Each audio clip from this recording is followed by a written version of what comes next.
Welcome! Today's focus is on chronic disease management and the pharmacist's role in it. Chronic diseases like diabetes and hypertension require ongoing management. Medication therapy management, or MTM, involves reviewing patient medications to optimize therapy and ensure adherence. It's all about making sure that each patient is on the right medication at the right dose for the right duration. Patient education is crucial. It's about empowering patients with knowledge about their conditions and necessary lifestyle modifications.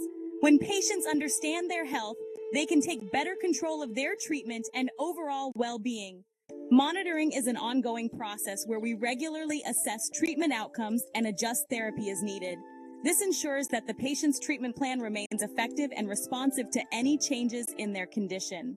Effective chronic disease management improves patients' quality of life and reduces healthcare costs. By working together, we can make a real difference in the lives of those managing chronic conditions.